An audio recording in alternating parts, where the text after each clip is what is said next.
Hi, it's a terrific day in Coto de Caza, and today we're going to talk about our Yucca gloriosa tristis. Now this is a recipient of the Royal Horticultural Society's Award of Garden Merit. It is a succulent, but it is not a cactus. Now this plant, it goes by the name of Yucca gloriosa recurvifolia, Pendulous yucca, Curved-leaf yucca, and Curved-leaf Spanish Dagger, because these leaves, they bend a little downward and they curve downward, which gives us the name curved leaf or recurvifolia. Now don't mix up this plant with the Yucca gloriosa that has much stiffer leaves. Also, don't mix it up with the Yucca gloriosa variegata, which is this plant here with the two-tone leaf. Has green in the middle and a little bit of creamy or gold on the edges. So this here, the blooms, they just came into play about 2 days ago.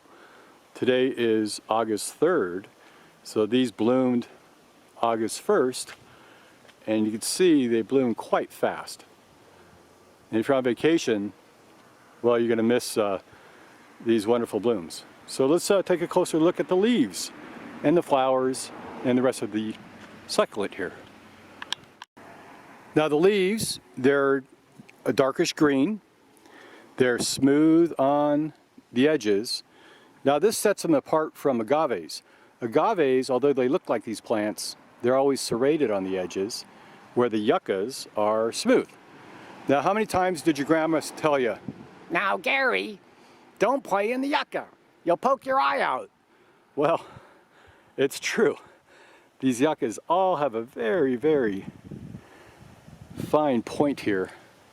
And if you play with these, you can get this point embedded in your skin. It'll break off, get infected, and the doctor will have to cut them out with the scalpel and leave you a bunch of stitches. Now this plant also has the nickname of Spanish Dagger, because these leaves here, they look like Spanish daggers.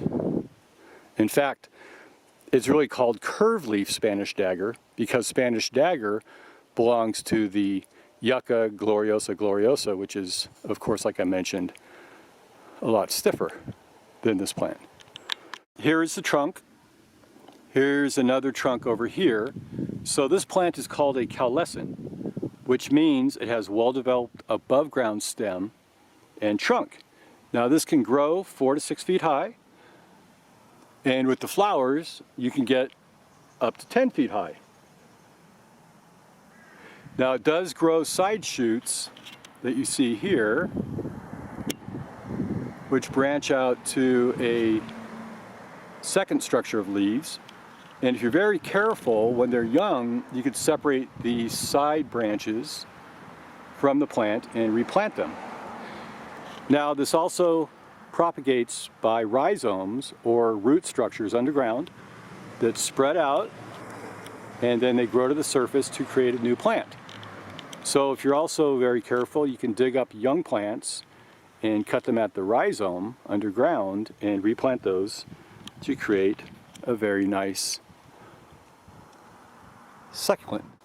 Here are the flowers. They form at the stalk and they work themselves up to the top. So they're about 3 inches long. They're very leathery. See this one here. And they are great at attracting hummingbirds, bees, and other pollinators. Now these are white, but you could find them in other colors. Sometimes they tinge purple or a red. And this is absolutely beautiful, this one here. So what can you do with this plant besides poking your eye out? Well, here you are. You can eat it. In fact, the entire plant is practically edible. The stems, the leaf bases, the flowers, the emerging stalks, the leathery fruit.